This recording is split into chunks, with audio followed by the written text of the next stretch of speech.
ವೈದ್ಯರು ರಾಕ್ಷಸರು. ನಿಮಗೆ ಮಾನವೀಯತೆ ಇಲ್ವಾ? ಜೀವ ಉಳಿಸಿಕೊಳ್ಳಲು ಆಸ್ಪತ್ರೆಗೆ ಬಂದರೆ ಜೀವಾನೇ ತೆಗಿತಾರೆ. ರಾಜಾಜಿನಗರ ಇಎಸ್ಐ ಆಸ್ಪತ್ರೆಯ ಕರ್ಮಕಾಂಡ ಬಯಲಾಗಿದೆ.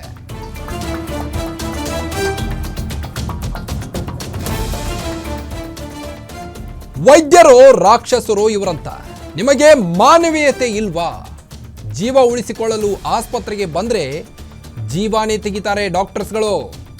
ರಾಜಾಜಿನಗರ ಇಎಸ್ಐ ಆಸ್ಪತ್ರೆಯ ಕರ್ಮಕಾಂಡ ಬಯಲಾಗಿದೆ. ಈಗ ಡೆಲಿವರಿ ಮಾಡಿಸುವಲ್ಲಿ ವಿಳಂಬ ಹಿನ್ನೆಲೆ ನವಜಾತ ಶಿಶು ಸಾವನ್ನಪ್ಪಿರುವ ಘಟನೆ ರಾಜಾಜಿನಗರದಲ್ಲಿ ನಡೆದಿರುವಂಥದ್ದು.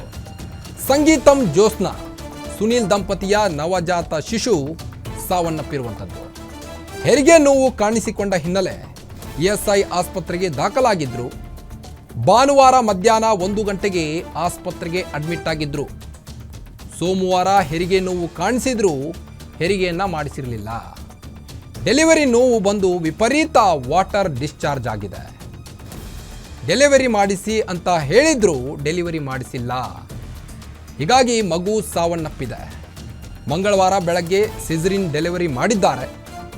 ಮಗು ಸ್ಯಾನಿಟರಿ ನೀರು ಕುಡಿದಿದೆ ಅಂತ ಐಸಿಯುನಲ್ಲಿಟ್ಟಿದ್ರು. ಇವತ್ತು ಮಗು ಡೆತ್ ಆಗಿದೆ. ಪೋಷಕರ ಆಕ್ರಂದನ ಮುಗಿಲು ಮುಟ್ಟಿರುವಂಥದ್ದು. ಇಎಸ್ಐ ಆಸ್ಪತ್ರೆ ಮುಂದೆ ಕುಟುಂಬಸ್ಥರು ಗಲಾಟೆಯನ್ನ ನಡೆಸಿದ್ದಾರೆ. ವೈದ್ಯರನ್ನ ಕರೆಸುವಂತೆ ಪಟ್ಟು ಹಿಡಿದು ಕೂತಿದ್ದಾರೆ ಪೋಷಕರು. ನಿನ್ನೆ ಕೂಡ ಒಂದು ನವಜಾತ ಶಿಶು ಸಾವನ್ನಪ್ಪಿದ್ದು ಅದನ್ನು ಕೂಡ ಮುಚ್ಚಿಟ್ಟಿದ್ದಾರೆ ಅಂತ ಆಕ್ರೋಶವನ್ನ ಹೊರಹಾಕ್ತಿದ್ದಾರೆ ಪೋಷಕರು. ಸ್ಥಳಕ್ಕೆ ರಾಜಾಜಿನಗರ ಪೊಲೀಸರು ಭೇಟಿ ನೀಡಿ ಪರಿಶೀಲನೆಯನ್ನ ಕೂಡ ನಡೆಸಿದ್ದಾರೆ. ತಪ್ಪ ಮಾಡ್ಬಿಟ್ಟು ಎಲ್ಲ ಕಟ್ಕೋತಾರೆ. ಒಳ್ಳೆ ಬಂದು ಮಾತಾಡ್ತಾರೆ ಇರಪ್ಪ. ಯಾಕಂದ್ರೆ ನಾವು ಕೊಡ್ಬೇಕು ಕಂಪ್ಲೇಂಟು. ಇವ್ರು ಕಟ್ಬಿಟ್ಟು ಬಲ್ಸೋರ್ನ ತಪ್ಪು ಮಾಡಿದ್ದು ಕಟ್ಬಿಟ್ಟು ಬಲ್ಸೋರ್ನ ಕನ್ನಡ ಬರಲ್ಲ ಅವ್ರಿಗೆ. ಹೇಳಿದ್ರೆ ಸುಮ್ಮನೆ ಹೇಳ್ತಾರೆ, ಹೋಯ್ತಾ ಇರ್ತಾರೆ ಅಷ್ಟೇ. ಅವರು ಕನ್ನಡ ಅವರು ಒಂಚೂರು ರೆಸ್ಪಾಂಡ್ ಮಾಡಲ್ಲ.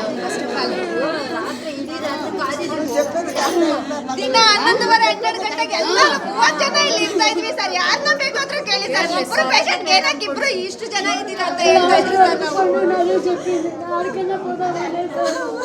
ಚಪ್ಪಲ್ ಹಾಕೋದು ನಾವು ಬೇರೆ ಪಕ್ಕ ತಡ್ಕಪ್ಪ ಇಟ್ಟು ಚುಪ್ಪ.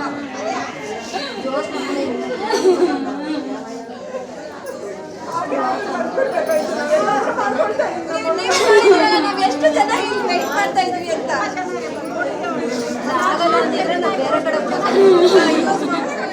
ಇವ್ರ ಮಗುನು ಹಂಗೆ ಆಗಿದೆ ಸರ್. ಇವ್ರ ಮಗುನು ಹಂಗೆ ಆಗಿದೆ ಸರ್. Same problem sir. ಅವ್ರ ಮಗುಗೂ ಹಂಗೆ, ಎಲ್ಲ ಮಕ್ಕಳಿಗೂ ಹಂಗೆ ಮಾಡ್ತಾರೆ ಸರ್ ಇಲ್ಲಿ.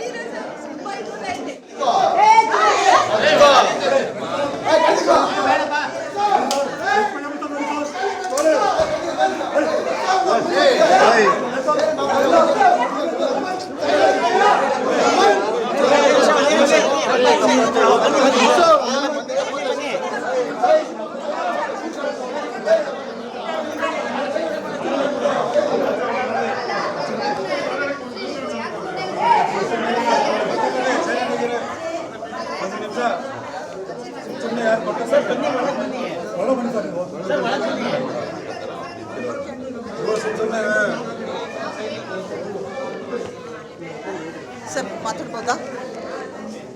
ಮೀಡಿಯಾನ ಹೊರಗಡೆ ಪೇಷಂಟ್ ಇದ್ದಾರೆ, ಕೆಳಗಡೆ ಎಲ್ಲ ಡೆಲಿವರಿ ಇದೆ. ಇದು ಹಾಸ್ಪಿಟಲ್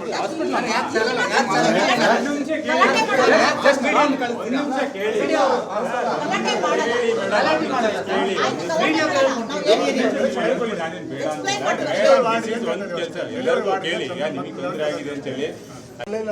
ಸರ್ 10 ಗಂಟೆಗೆ ಮಾಡ್ತೀನಿ ಅಂದ್ರೆ 10 ಗಂಟೆಗೂ ಮಾಡಿಲ್ಲ. 2 ಗಂಟೆಗೆ ಮಾಡ್ತೀನಿ ಅಂದ್ರು 2 ಗಂಟೆಗೂ ಮಾಡಿಲ್ಲ.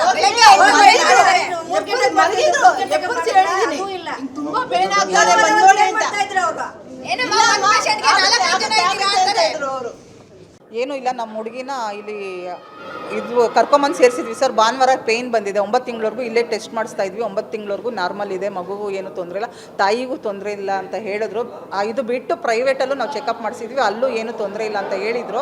ಭಾನುವಾರ ಒಂದು 12 ಗಂಟೆ 1 ಗಂಟೆ ಒಳಗೆ ಪೇಯ್ನ್ ಬಂದಿದೆ ಲೈಟಾಗಿ. ನಾವು ಕರ್ಕೊಂಬಂದ್ವಿ, ಅಡ್ಮಿಟ್ ಮಾಡ್ಕೊತೀವಿ ಅಂತ ಹೇಳಿದ್ರು. ಆಯಿತು ಮಾಡ್ಕೊಳ್ಳಿ ಅಂತ ಹೇಳಿದ್ವಿ. ಭಾನುವಾರ ಆಯಿತು. ಸೋಮವಾರನೂ ಮಧ್ಯಾಹ್ನ ಸಾಯಂಕಾಲ ಗಂಟ ನೋಡಿದ್ದಾರೆ. ಸೋಮವಾರ ಲೈಟಾಗಿ ಪೇಯ್ನ್ ಬಂದಿದೆ. ಬಂದಮೇಲೆ ಕರ್ಕೊಂಡೋಗಿ ಚೆಕ್ ಮಾಡಿದ್ದಾರೆ, ತಿರ್ಗಾ ಕರ್ಕೊಂಬಂದು ಬಿಟ್ಬಿಟ್ರು, ತಿರ್ಗಾ ಇನ್ನೂ ಬರಬೇಕಮ್ಮ ಅಂತ ಬಿಟ್ಟರು. ಸರಿ ಇನ್ನೊಂದು ಸರಿ ಸೆಕೆಂಡ್ ಟೈಮು ಇನ್ನೂ ನೋವು ಬರ್ತಾ ಇದ್ದಿದ್ದು ನೋಡಿ ನನಗೆ ತಡ್ಕೊಳಕ್ಕಾಗಲಿಲ್ಲ. ನಾನು ಹೇಳಿದೆ, ಮೇಡಮ್ ಈ ಥರ ನೋವು ಬರ್ತಿದೆ ಅಂದರೆ ಲೇಬರ್ ವಾರ್ಡ್ ಕರ್ಕೊಂಡೋಗಿ ಬಿಡಿ ಅಂತ ನನಗೆ ಹೇಳಿದ್ರು. ನಾನೇ ಕರ್ಕೊಂಡೋಗಿ ಲೇಬರ್ ವಾರ್ಡಲ್ಲಿ ಬಿಟ್ಟೆ ಸರ್. ಮಲಗಿಸ್ಬಿಟ್ಟು ಅಂದೆ, ಅಲ್ಲಿ ಒಬ್ಬರೂ ಇಲ್ಲ ಸರ್, ಒಳಗಡೆ ಒಬ್ಬರೂ ಇಲ್ಲ. ಸರಿ ಆಯಿತು, ಬಂದು ಮೇಡಮ್ ಈ ಥರ ನೀರು ಹೋಗ್ತಿದೆ, ಬ್ಲಡ್ ಹೋಗ್ತಿದೆ, ಪರವಾಗಿಲ್ವ ಅಂತ ನಾನೇ ಸ್ವಲ್ಪ ಜೋರಾಗಿ ಮಾತಾಡಿದೆ. ಅವ್ರೇನೋ ರೆಸ್ಪಾನ್ಸ್ ಮಾಡ್ತಿರ್ಲಿಲ್ವಲ್ಲ, ಡಾಕ್ಟ್ರ್ ಹತ್ರ ಬಂದು ಈ ಥರ ಆಗ್ತಿದೆ ಪರವಾಗಿಲ್ವಾ ಅಂತ ಹೇಳಿದ್ರೆ ಅವರು ಸ್ವಲ್ಪ ರ್ಯಾಶಾಗಿ ನನಗೆ ಮಾತಾಡಿಬಿಟ್ಟು ಕಳಿಸ್ಬಿಟ್ರು. ಸುಮ್ಮನೆ ರಮ್ಮ ಇದೆಲ್ಲ ಆಗೋದು ಸಹಜ, ನಿನ್ಗೇನು ಗೊತ್ತು, ನೀನೇ ಹೆರಿಗೆ ಆಗೋ ಥರ ಆಡ್ತಿದ್ಯಲ್ಲ ಅಂತ ಹೇಳಿ ಕಳಿಸ್ಬಿಟ್ರು ಸರ್. ಸೋಮವಾರ ಫುಲ್ಲು ಪೇಯ್ನ್ ಬಂದಿದೆ, 2 ಗಂಟೆ ತನಕ 1 ಗಂಟೆ ತನಕ ಪೇಯ್ನ್ ಬಂದಿದೆ. 10 ಗಂಟೆಗೆ ಸೈನ್ ಮಾಡಿಸ್ಕೊಂಡಿದ್ದಾರೆ, ಸಿಸೇರಿಯನ್ ಮಾಡ್ತೀವಿ ನಾವು, ನೋಡ್ತೀವಿ ಇನ್ನೂ ಸ್ವಲ್ಪ ಹೊತ್ತು ನಾರ್ಮಲ್ ಆದರೆ ಮಾಡ್ತೀವಿ, ಇಲ್ಲ ಸಿಸೇರಿಯನ್ ಮಾಡ್ತೀವಿ ಅಂತ ಹೇಳಿದ್ದಾರೆ ಸರ್. ಮಂಗಳವಾರ ಸೋಮವಾರ ಫುಲ್ಲು ಇಡೀ ದಿನ ಇಟ್ಕೊಂಡು ಮಂಗಳವಾರ 8 ಗಂಟೆಗೆ ಮಗು ಗಲೀಜು ನೀರು ಕೆಟ್ಟ ನೀರು ಕುಡಿದುಬಿಟ್ಟಿದೆ. ಹಾಗಾಗಿ ಮಗುನ ಇಮಿಡಿಯೇಟ್ ಸಿಸೇರಿಯನ್ ಮಾಡಿ ತೆಗಿಬೇಕು ಅಂದ್ಬಿಟ್ಟು ಮಗುನ ತೆಗೆದು ವೆಂಟಿಲೇಷನ್ ಐಸು ವಾರ್ಡಿಗೆ ತೊಗೊಂಡೋಗಿ ಕೊಟ್ಟು 4 ದಿವಸ ಆಯಿತು ಬಂದು. ನಾನು 4 ದಿವಸ ಒಂದು ಡೆತ್ ನಡೀತಾನೆ ಐತೆ. ನಿನ್ನೆ ಒಬ್ಬ ಹಿಂದಿಯವನು ಡೆತ್ ಆಗೈತೆ, ಅಮಾಯಕನ ಥರ ತೊಗೊಂಡೋಗ್ತಾ ಇದ್ದಾನೆ. ಇದು ಕೇಳೋರು ಮಾಡೋರು ಯಾರೂ ಇಲ್ವಾ? ಇಷ್ಟು ಹೋಪ್ಲೆಸ್ ಹಾಸ್ಪಿಟ್ಲ್ ಇದು. ನಾವು ಸೋಮವಾರ ಹಾಕಿದ್ದು ನನ್ನ ಮಗ ಸೈನ್ ಹಾಕಿದ್ದು, ಮಂಗಳವಾರ ಏನು ಮಾಡಬೇಕಾಯ್ತು? ಫುಲ್ಲು ಬೆಡ್ ಹೋಗ್ತಾಯಿದೆ ಅಂತೆ. ಹೋಗಿ ಕೇಳಿದ್ದಕ್ಕೆ ನಿಂಗೆ ಮಾಡಬೇಕಮ್ಮ ಅಂತ ಉತ್ತರ ಕೊಡ್ತಾರೆ. ಕೇಳೋರು ಮಾಡೋರು ಯಾರೂ ಇಲ್ವಾ? ತುಂಬ ಎಲ್ಲ ಟ್ರೈನಿಂಗವರೇ ಸರ್. ನಮ್ಮ ಕನ್ನಡದವ್ರು ಯಾರೂ ಇಲ್ಲ, ಇಲ್ಲಿ ಕನ್ನಡದವ್ರು ಯಾರೂ ಇಲ್ಲ. ಒಳ್ಳೆ ಮಲಯಾಳದವರು, ಹಿಂದಿಯವರು, ಇವ್ರಿಗೆ ಏನೂ ಗೊತ್ತಿಲ್ಲ. ಅವ್ರಿಗೆ ಬರ್ತಾರೆ, ಇಂಜೆಕ್ಷನ್ ಹಾಕ್ತಾರೆ, ಹೋಗ್ತಾರೆ. ಆಪ್ರೇಷನ್ ಮಾಡೋನು ಪತ್ತನೇ ಇಲ್ಲ ಸರ್. ಇವನು ಎಲ್ಲಿ ಹೋದಂತ ಗೊತ್ತಿಲ್ಲ. ಅವನು ಇವಾಗ ಅವತ್ತು ಯಾರು ದೊಡ್ಡವರು ಯಾರೂ ಬರಲಿಲ್ಲ, ಇವತ್ತು ಬರ್ತಾ ಇದ್ದಾರೆ ಎಲ್ಲ ದೊಡ್ಡವರು. ತಪ್ಪು ಮಾಡಿದ್ಮೇಲೆ ಎಲ್ಲರೂ ಬರ್ತಾಯಿದ್ದಾರೆ ಆಚೆ, ತಪ್ಪಾಯ್ತು ಅಂದ್ಬಿಟ್ಟು. ನಮ್ಗೆ ಆದಂಗೆ ಯಾರಿಗೂ ಆಗಬರ್ತೈತೆ, ಯಾರೂ ಮಾಡ್ತಾಯಿಲ್ಲ. ಆಯಮ್ಮ ಬಂದಲ್ಲಿ ಫೇಸ್ಬುಕ್ ನೋಡ್ಕೊಂಡೈತೆ ಲೇಡೀಸ್, ಏರ್ ಕ್ಯಾಪ್ ಇಲ್ಲ, ಒಂದು ಗ್ಲೌಸ್ ಇಲ್ಲ, ಮಾಸ್ಕ್ ಇಲ್ಲ, ಏನೂ ಇಲ್ಲ. ಆ ಥರ ಇದೆ. ಬೇಗ ವೀಡಿಯೋ ಕ್ಯಾಪ್ಚರ್ ಮಾಡಿ ಅದು ಈ ಥರ ಇಲ್ದಿರ ಮೇಡಮ್, ಮಗು ಇನ್ಫೆಕ್ಷನ್ ಆಗಿದೆ, ಹೆಂಗೆ ಮೇಡಮ್ ಆಗುತ್ತೆ ಹೇಳಿ? ಅವ್ರು ತಪ್ಪು ಬಿಡ್ಕೊಂಡು ನಮ್ಮ ತಪ್ಪು ಅಂತ ಬ್ರೇಮ್ ಮಾಡಿದೆ, ಹೆಂಗೆ ಮೇಡಮ್ ಹೇಳಿ ಮೇಡಮ್? ಮೇಡಮ್ ಡಾಕ್ಟ್ರೇ ಬರ್ತಾಯಿಲ್ಲ ಮೇಡಮ್, ಇದುವರೆಗೂ ಡಾಕ್ಟ್ರೇ ಬರ್ತಾಯಿಲ್ಲ. ಇವಾಗ ಅವಾಗಲೇ ಇಬ್ಬರು ಮಾತಾಡಿದ್ರು, ಅವ್ರು ಡಾಕ್ಟ್ರೇ ಇಲ್ಲ ಅಂತೆ, ಏನೋ OTT ಏನೋ ಇವ್ರು ಅಂತೆ, ಅವರು ಇನ್ಚಾರ್ಜ್ ಅಂತ ಅವರು. ಡಾಕ್ಟ್ರೇ ಇಲ್ಲ ಮೇಡಮ್. ಡಾಕ್ಟ್ರೇ ಇವಾಗ ನಮ್ಮ ಅತ್ತೆ ಸ್ವಂತ, ನಮ್ಮ ಅತ್ತೆ ಮೇಡಮ್, ಅತ್ತೆ ಬಂದುಬಿಟ್ಟು ಭಾನುವಾರ ಮಧ್ಯಾಹ್ನ ಈ ಥರ ನೋವು ಬಿಟ್ಟು ಅಂತ ಇದ್ರು ಮೇಡಮ್. ಓಕೆನಾ? ಈ ಥರ ಅಂದಿದ್ದಕ್ಕೆ ಅವ್ರೇನಂದ್ರು ಇಮಿಡಿಯೇಟ್ಲಿ ಕರ್ಕೊಂಬಂದ್ರಿ. ಇಲ್ಲಿ ಏನಿಲ್ಲ ಮೇಡಮ್, ರೀಸನ್ ಅಂತ ಇನ್ನೂ ನೋವು ಬರಬೇಕು. ಆಮೇಲೆ ಸೋಮವಾರ ಸಾಯಂಕಾಲ 4-5ವರೆಗೇನೋ ಕೆಳಗಡೆಯಿಂದ ಬ್ಲಡ್ ಬರ್ತಾ ಇರ್ತದೆ ಮೇಡಮ್. ಅದಕ್ಕೆ ಬ್ಲಡ್ ಬಂದರೆ ಅವ್ರು ಯಾರೋ ಲೇಡೀಸ್ ಏನು ತಪ್ಪಾಗಿ ಮಾತಾಡೋರೆ, ಏನೋ ಗಂಡನ ಪಕ್ಕದಲ್ಲಿ ಏನೋ ಮಾತಾಡೋರೆ ಮೇಡಮ್. ಈ ಥರ ಮಾತಾಡ್ಬೋದಾ ಮೇಡಮ್? ಅವ್ರು ನಡೆಸ್ತಾನೆ ಹೆಣ್ತಾನೆ, ಅವ್ರು ನಾಳೆ ದಿನ ಮದುವೆ ಮಕ್ಕಳಾಗಲ್ಲ, ಅವಳು ಅನುಭವಿಸ್ತಿರ್ತಾನೆ. ಹೇಳಿ ಮೇಡಮ್, ಈ ಥರ ಈ ಶಿಕ್ಷೆ ಇನ್ನೊಂದು ಯಾರಿಗೂ ಆಗಲೇಬೇಡ್ದು ಮೇಡಮ್. ಯಾಕಂದರೆ 9 ತಿಂಗಳು ತಾಯಿ ಮೇಡಮ್, ತಾಯಿಗಿನ ಗೊತ್ತಿಲ್ಲ. ತಾಯಿ ಗೊತ್ತಾದ್ರೆ ಹೆಂಗೆ, ನಮಗೆ ಇರೋಕ್ಕಾಗ್ತಾಯಿಲ್ಲ. ತಾಯಿ ಗೊತ್ತಾದ್ರೆ ಹೆಂಗೆ ಮೇಡಮ್ ಇರ್ತಾರೆ ಹೇಳಿ ಮೇಡಮ್? ಇವ್ರೇನು ಇವಾಗ ಏನಂದ್ರೆ ಬನ್ನಿ ಬಗ್ಗೆನಷ್ಟು ಅಪ್ಡೇಟ್ಸ್ ಕೊಡ್ತಾ ಹೋಗ್ತಾರೆ ನಮ್ಮ ಕ್ರೈಮ್ ರಿಪೋರ್ಟರ್ ಅಜಯ್.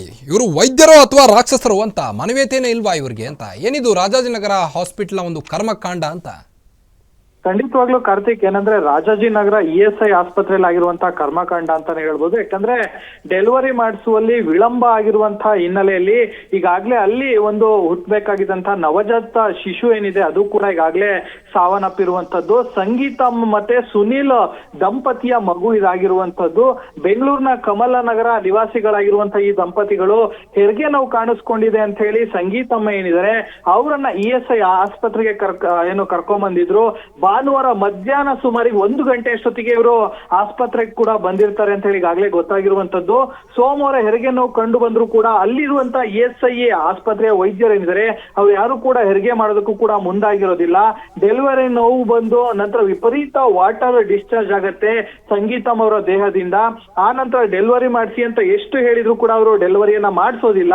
ಯಾವಾಗ ಮಂಗಳವಾರ ಬೆಳಗ್ಗೆ ಇವರು ಸಿಸರಿಯನ್ ಅಂತ ಹೇಳಿ ಮಾಡ್ತಾರೆ, ಅದನ್ನು ಕೂಡ ಮಾಡಿ ಆ ನಂತರ ಡೆಲಿವರಿ ಮಾಡಿರುವಂತದ್ದು. ಆ ನಂತರ ಮಗು ಹೊರ ಬರುವಂತ ಸಂದರ್ಭದಲ್ಲಿ ಸ್ಯಾನಿಟರಿ ನೀರು ಕುಡಿದಿದೆ ಅಂತ ಹೇಳಿ ICU ನಲ್ಲಿ ಇಡ್ತಾರೆ. ಅವತ್ತು ಕೂಡ ಮಗು ಕೂಡ ಡೆತ್ ಆಗಿದೆ ಅಂತ ಮಂಗಳವಾರ ಕೂಡ ಮತ್ತೆ ಹೇಳಿರುವಂತದ್ದು. ಅಂದ್ರೆ ಅವತ್ತಿಂದ ನಾವು ಏನೋ ಡೆಲಿವರಿ ಮಾಡಿಸಿ ಅಂತ ಹೇಳಿ 2 ರಿಂದ 3 ದಿನಗಳಿಂದ ಹೇಳ್ತಿದ್ರು ಕೂಡ ಇವ್ರು ಯಾರು ಕೂಡ ಆ ಬಗ್ಗೆ ತಲೆ ಕೆಡ್ಸ್ಕೊಂಡಿಲ್ಲ ಅನ್ನೋ ಒಂದು ಆರೋಪ ಕೂಡ ಮಾಡ್ತಿದ್ದಾರೆ. ಮತ್ತೆ ಅವತ್ತಿನ ಮಧ್ಯಾಹ್ನದಿಂದನೂ ಕೂಡ ಡಾಕ್ಟರ್ ಯಾರು ಕೂಡ ಬಂದಿಲ್ಲ, ನಮಗೆ ಸ್ಪಂದನೆಯನ್ನ ಕೊಟ್ಟಿಲ್ಲ ಅಂತ ಹೇಳಿ, ಸ್ಪಂದನೆಗಳನ್ನ ಕೊಟ್ಟಿಲ್ಲ ಅಂತ ಹೇಳಿ ESI ಆಸ್ಪತ್ರೆಯ ಏನೋ ವಿರುದ್ಧ ಈಗಾಗ್ಲೇ ಅಲ್ಲಿರುವಂತ ಕುಟುಂಬಸ್ಥರಾಗಿರ್ಬೋದು ಮತ್ತೆ ಅಲ್ಲಿನ ಸಾರ್ವಜನಿಕರಾಗಿರ್ಬೋದು ಈಗಾಗ್ಲೇ ಸಾಕಷ್ಟು ಅಂದ್ರೆ ಗಲಾಟೆ ಕೂಡ ಮಾಡ್ತಿದ್ದಾರೆ. ಹೀಗಾಗಿ ರಾಜಾಜಿನಗರ ಪೊಲೀಸ್ ಏನಿದ್ದಾರೆ ಅವರು ಕೂಡ ಸ್ಥಳಕ್ಕೆ ಭೇಟಿಯನ್ನ ಕೊಟ್ಟು ಅಲ್ಲಿ ಸಂಬಂಧಪಟ್ಟಂತ ಸಿಬ್ಬಂದಿಗಳು ಮತ್ತೆ ಡಾಕ್ಟರ್ಸ್ ಏನಿದ್ದಾರೆ ಅವರ ಬಳಿನೂ ಕೂಡ ಈಗಾಗಲೇ ವಿಚಾರಣೆಯನ್ನು ಕೂಡ ಮಾಡಿದ್ದಾರೆ. ಇನ್ನು ಇವ್ರ ಕಡೆಯಿಂದನೂ ಕೂಡ ಕಂಪ್ಲೇಂಟ್ ಅನ್ನ ತಗೊಂಡಿದ್ದಾರೆ. ಇನ್ನು ಯಾವುದೇ ರೀತಿಯಾದಂತ FIR ಕೂಡ ರಿಜಿಸ್ಟರ್ ಆಗಿಲ್ಲ. ಈಗ ಹಿರಿಯ ಅಧಿಕಾರಿಗಳ ಗಮನಕ್ಕೆ ತಂದು FIR ರಿಜಿಸ್ಟರ್ ಮಾಡ್ತೀವಿ ಅಂತ ಹೇಳಿ ಈಗಾಗಲೇ ಪೊಲೀಸರು ಕೂಡ ಸದ್ಯ ಹೇಳಿರುವಂತದ್ದು. ಒಟ್ಟಿನಲ್ಲಿ ಅಲ್ಲಿ ಇರುವಂತಹ ಕೆಲವೊಬ್ಬರು ಡಾಕ್ಟರ್ಗಳ ನಿರ್ಲಕ್ಷ್ಯದಿಂದ ಈಗಾಗಲೇ ಒಂದು ನವಜಾತ ಶಿಶು ಏನಿದೆ ಅದು ಸಾವನ್ನಪ್ಪಿದೆ ಅಂತಾನೆ ಹೇಳ್ಬೋದು ಕಾರ್ತಿಕ್. ಓಕೆ, ಥ್ಯಾಂಕ್ ಯು ತಮ್ಮೆಲ್ಲ ಮಾಹಿತಿಗಾಗಿ ಅಜಯ್ ಕುಮಾರ್.